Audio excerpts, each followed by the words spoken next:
Okay, Yes. Go for it. Hello, I'm Lewis. Today I will speak to you about ghosts, and by the end, you will further understand the paranormal. So I'll begin by first having you four ladies stand up. All right, you're one, you're two, you are one, and you are two. Now I'll have the two sit down. One stay standing up. Okay, so according to CBSNews.com, this was articled in 2009, a statistical survey found that nearly 50% of all Americans believe in ghosts. Of course, the other 50% do not. You two will represent the 50% that do believe in ghosts. You may sit down now. In the same survey, it was actually found out that more women tend to believe in ghosts than men do. You can see I used those two ladies right there. If you notice, that's an example of just what's out there on the right. Okay. Now today I'll be covering ghosts in history, types of ghosts, and hauntings and their depictions. So now that you know what I'll be covering, we'll begin with ghosts in history. This information is actually based off of the History of Ghost Stories, which is actually found in the History Channel website. Now, ghosts have an ancient definition. What a ghost is based off of the ancient belief that after a person dies, their spirit continues existing and might just be trapped on Earth to haunt the living. Now, all cultures and civilizations have had their beliefs and accounts regarding ghosts.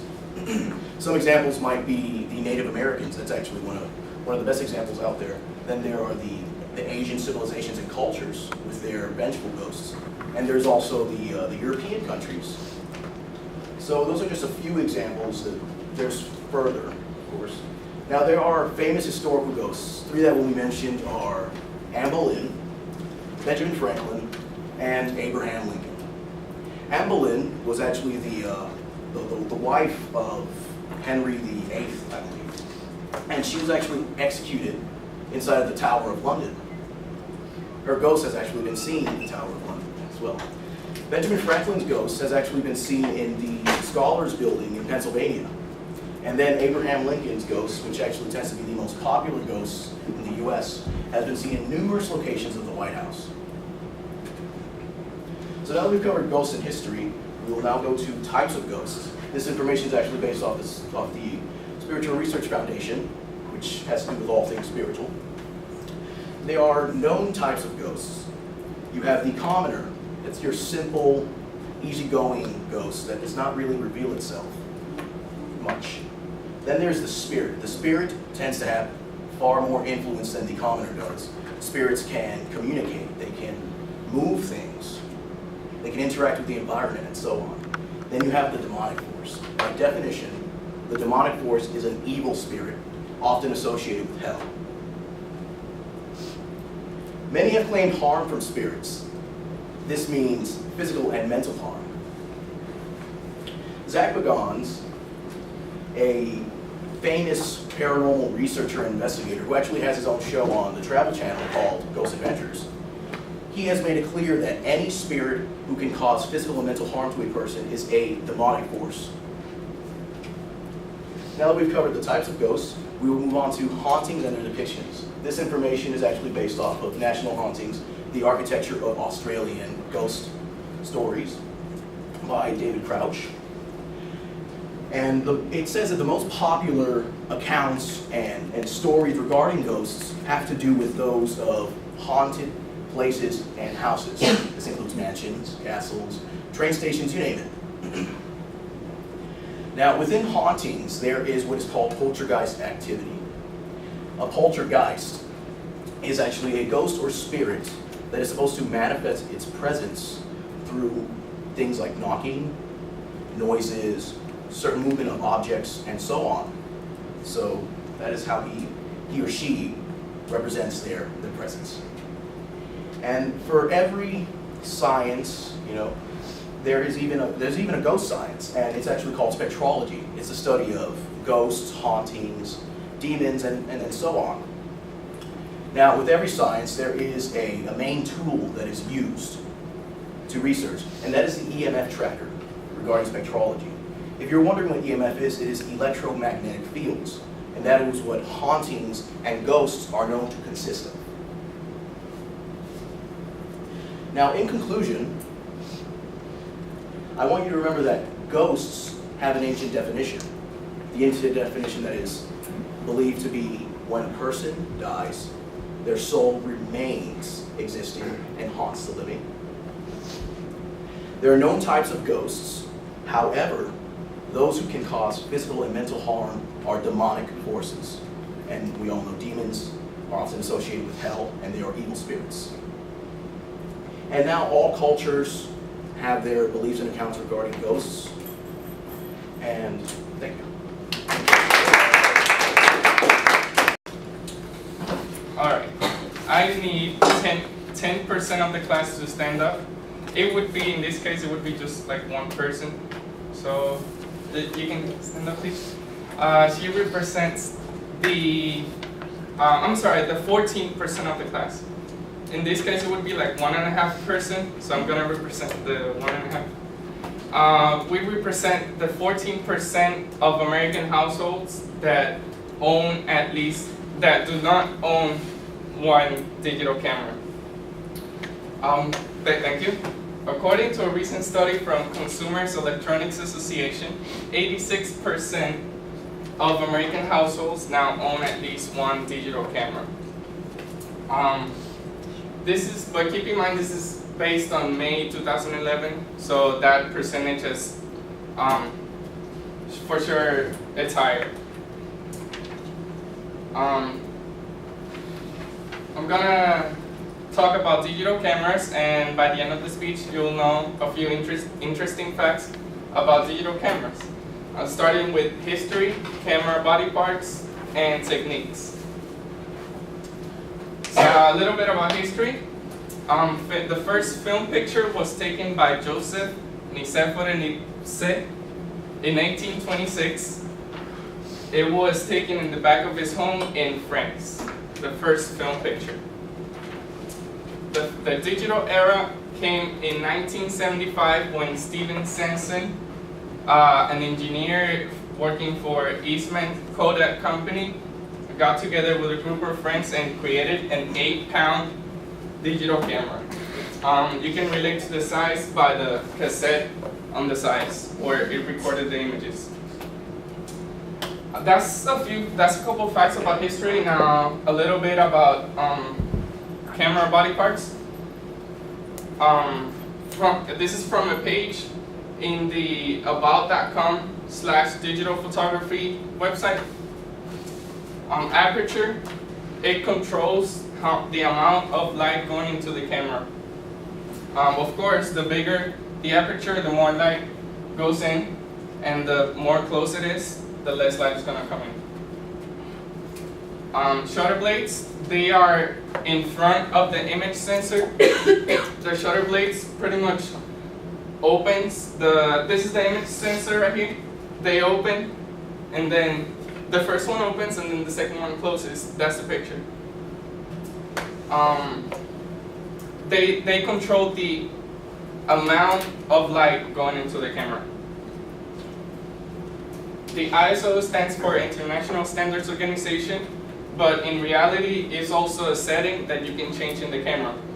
It affects the image sensor, and the image sensor pretty much determines how sensitive the image is to the light. The camera is to the light. So that's a couple camera body parts. Now some techniques. This technique especially, the techniques come from Cambridge in Color website. Pretty much this is a silhouette. The silhouette, it's when the light source comes from behind the subject, making the subject appear plain black. In this case, I placed a flash behind the subject so that it created plain black in the subject and a bright background. Long exposure. It involves long durations of shutter speed. In this case, this picture took 12 seconds for a proper exposure. So pretty much the shutter opens, captures all the color and all the movement, and 12 seconds later it closes, capturing all that movement. And then multiple exposures. Basically the idea is that you set the camera on a tripod, take multiple, don't move it, take multiple exposures.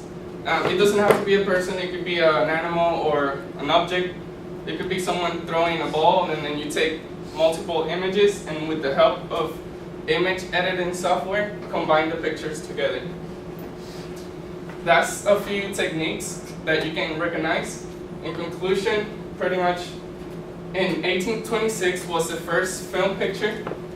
In 1975 came the digital era, the first digital camera. Aperture, shutter blades, and image sensors are the main elements needed to compose an image.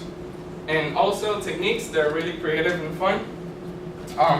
You need to practice, and once you get the hang of it, it can be really fun. Thank you. Lauren, okay. All right, whenever you're ready. Hi, I'm Carmel, and today I will be speaking about tattoos, but I wanted to demonstrate it on the class today. So I need 25% of the class is in, so as of now it's just you guys. Again. Okay, well you guys represent 1 in 4 of those people between the ages of 18 and 50 that have at least one tattoo. Thank you. Today I will speak about tattoos, and by the end of my speech, you will know that there's more to tattoos than meets the eye.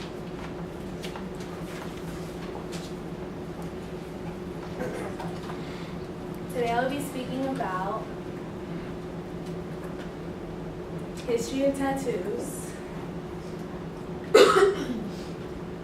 why people get tattoos, and facts on dealing with jobs. First is the history of tattoos, and according to Design Boom, the history of tattoos began 55,000 years ago, along with the diversity of people who wore them. Tattoos derive from the Polynesian Tahitian words, the Polynesian word ta, which means striking something, and the Tahitian word tattoo, which means marking something. Tattoos were actually created on accident, which meaning someone had a wound and someone rubbed on the wound, and it was a hand that was dirty from fire, and when the wound healed, it had a mark which stayed. So it was known as today a tattoo. Unlike today, we don't have like back then there wasn't lasers and there wasn't ways to remove tattoos. So back then they would use injected garlic, wine, and lime to remove the tattoo, and eventually it would just disintegrate. Next, we'll be speaking about why people get tattoos. And according to New York Times, changes in life status influence people to get tattoos due to maybe losing a loved one, like the picture which is shown there, and sometimes it would just be someone to represent someone that's still alive today. The next reason is trend influenced by the media. As you can see, that's Lil Wayne, and a lot of people might see him as a role model to maybe want one of his tattoos, maybe a teardrop or so-and-so. And today, maybe seeing someone on TV, magazines, or on the internet and wanting the tattoos that he probably has. And as of just for fun, when I mean just for fun, I'm meaning that the moment when the types of people like this guy just want to get McDonald's, Pizza Hut, or something, and they regret it in the long run. Finally, we'll be talking about facts when dealing with jobs. According to All Business, Dun & Bradstreet, when dealing with jobs, the tattoo may only depend on the location. Some jobs accept a tattoo as long as it doesn't show, so a good idea when looking for a job is maybe covering up your tattoo so it doesn't show. The next reason is employees have rights too. Don't think that you guys don't have rights when looking for jobs. Just because you have a tattoo doesn't mean that you guys can't look for jobs as well. One should not be discriminated for a tattoo. Instead, a manager should state that his or her tattoos won't be acceptable for the job in place and still interview that individual. And the workplace may determine its acceptability.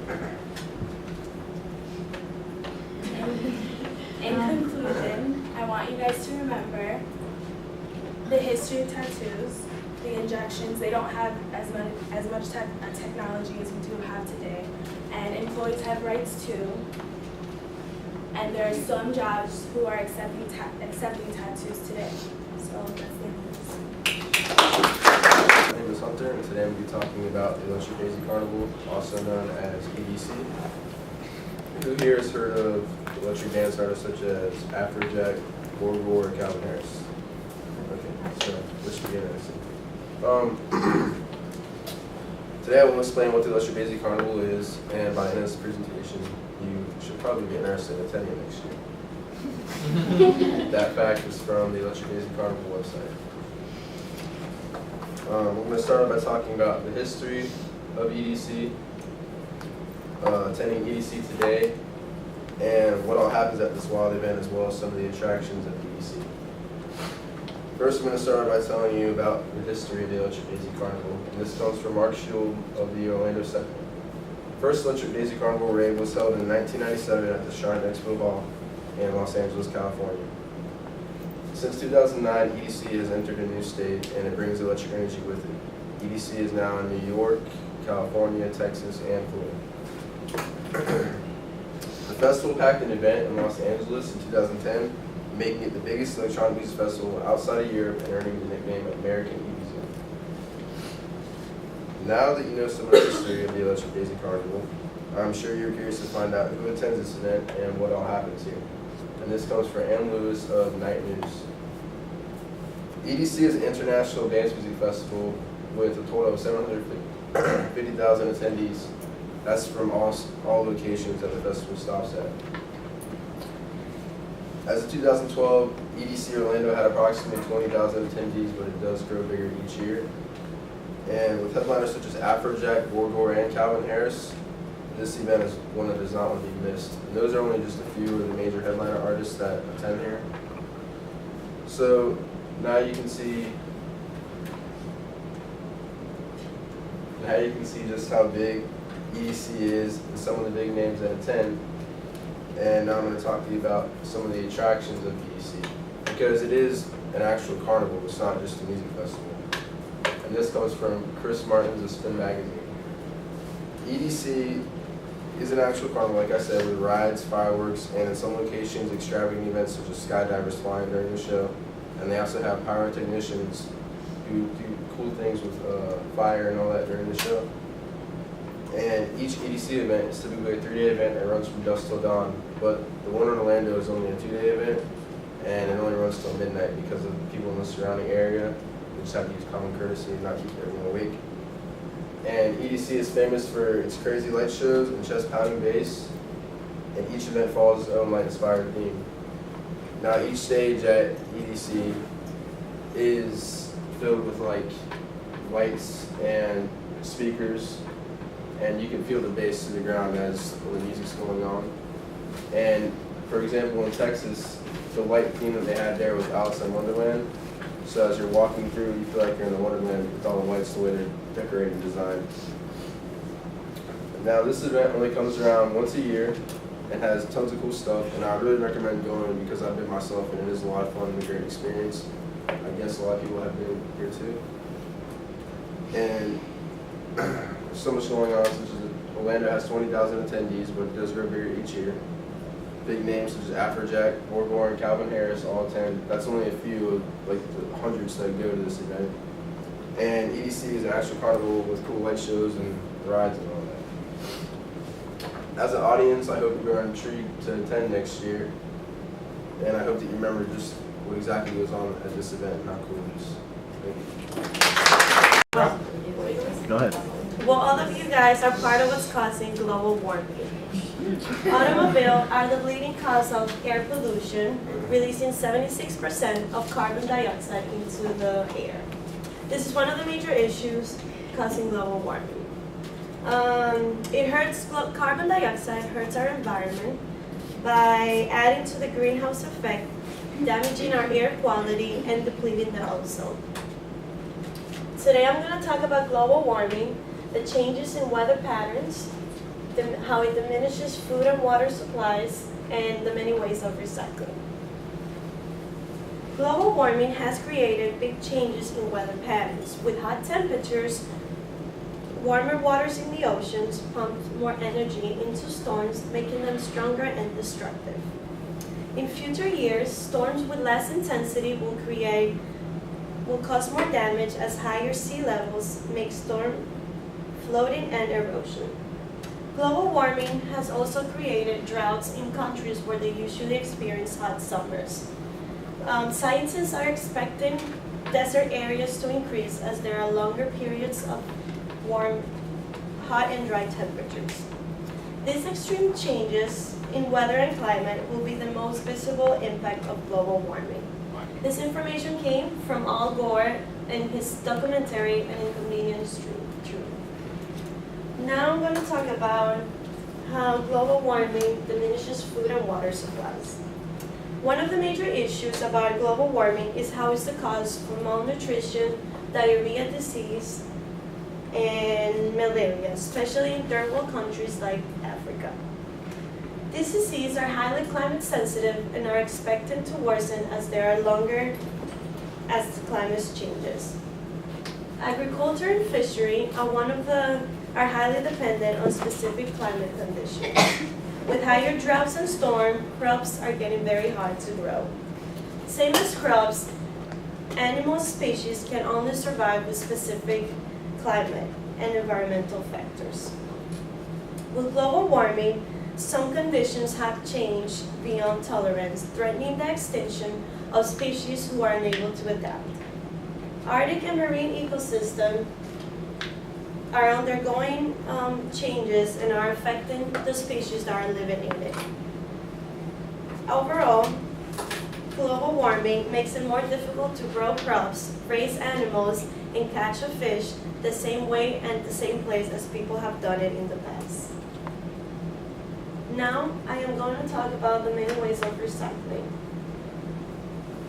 Recycling has been proven to reduce energy use, saves natural resources, cuts down on transportation costs and pollution, and results in less materials dumped in landfills.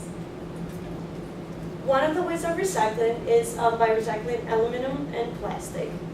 Aluminum and plastic adds up to 1.5 million tons of waste worldwide every year. Another way, for example, if not recycled, every trash can and plastic has to be replaced with new ones made from new materials, which waste energy and causes extensive environmental damages. Another way is by buying recycled paper. Recycled paper is one of the easiest ways to help with the environment. It saves 5 pounds of carbon dioxide and it helps reduce waste by 40%. Another way is by buying products with least packaging. Buying products with this amount of packaging also helps eliminate and reduce the number of disposable items thrown away. Packaging on some products makes up almost a third of the waste generated. So at the end, I want you guys to remember the many things that global warming has created. With reduced rainfall, food and water supplies will soon diminish. How aluminum and plastic adds up to 1.5 million tons of waste worldwide every year. And recycled paper helps reduce waste. Do you have your sheet? No, we do not. Right. Are all my helpers ready to go? Yes. Okay, whenever you're ready, go for it. Hello, my name is Nai, and I would like to tell you all about a very common STD that affects probably all of us, if not then our friends, that is often overlooked. Okay. This information is provided by the HPV and cancer stats you can't afford to ignore. At least 80% of college students have been sexually active at some point. And another statistic is that 1 in every 2 sexually active people will get HPV at some point in their life. HPV is the human papillomavirus, and it's also the fastest growing STD.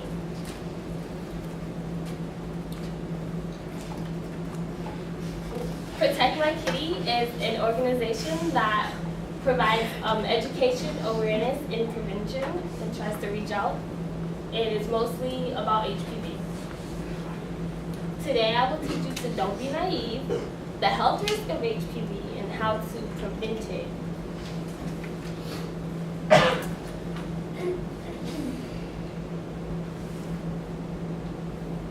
Okay, don't be naive. In that picture, that is the ribbon that symbolizes cervical cancer. HPV is passed by any genital contact, including regular sex and oral sex. Men cannot yet be tested for HPV, and there's over 130 types of HPV. I want you to know your partner and trust them, and know that no one is immune to HPV at all. Health risk.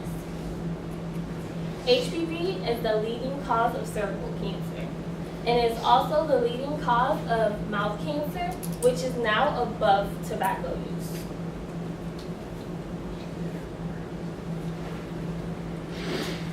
HPV also causes anal and penile cancer, and can cause genital and throat warts.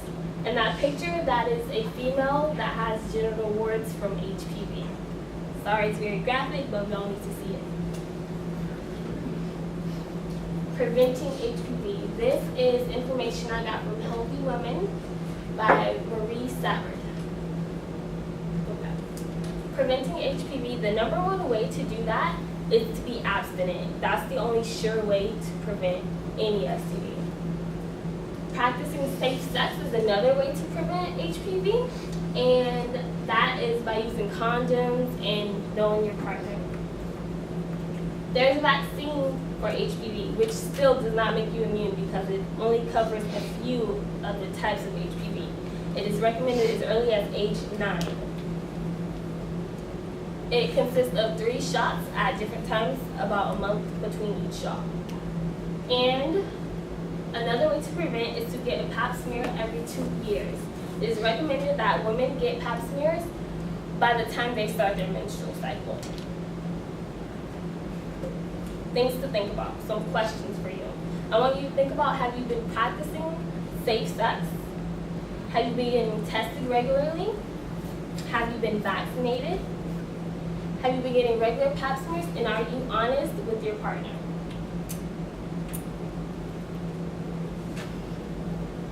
Please do not forget how HPV is passed, the scary health risk, to get regular checkups, because it's better to know than to be unsure about it and keep passing it along. And to remember that no one is immune. I'm really passionate about HPV, so if you have any questions, you can ask me after class, or you can Google it or ask your doctor or use any of the sources I have listed. Thank you. Emily. Wait. My name is Emily. I'm going to talk about human sex trafficking, and I'd like these 2 rows right here and this row to stand up. And you guys represent the 27.2 million who are forced into slavery business, while those who are sitting down at the back are the 1.2 who represent the women and children who are forced into sex trade business.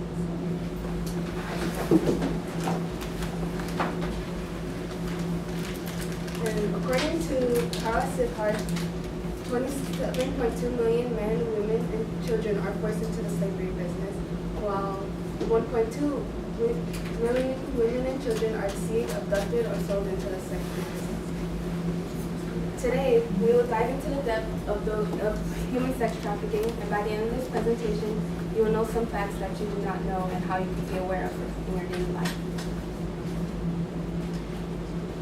My 3 main points are the ones targeted, inside the business, and the effects of the business. First, we will go into the ones targeted, which was researched by Amy Pavitt in her article entitled Sex Traffickers Forced into Prostitution. Those who are forced into prostitution can be male and female. And those who are in prostitution in Florida, the youngest that was found was 8 years old, while the national average is 12 to 13. But here in Florida, the average is 10 to 11.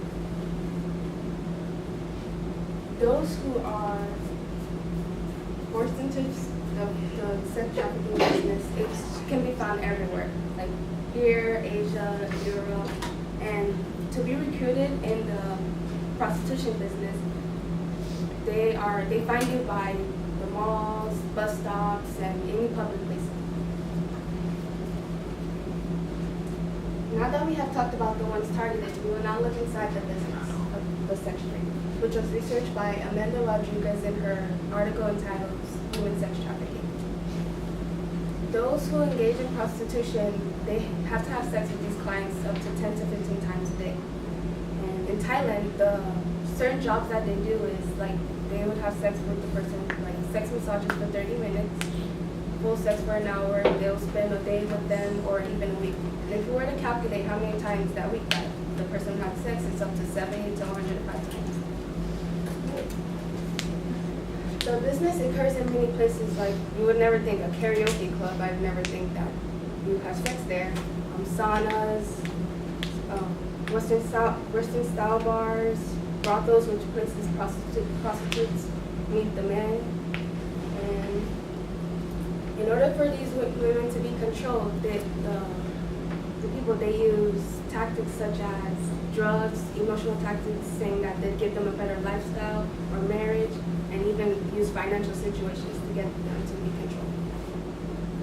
Now that we have looked inside the business, we will look into the effects of the business, which was researched by Holly Craw in her article entitled Child Sex Trafficking Research and Statistics.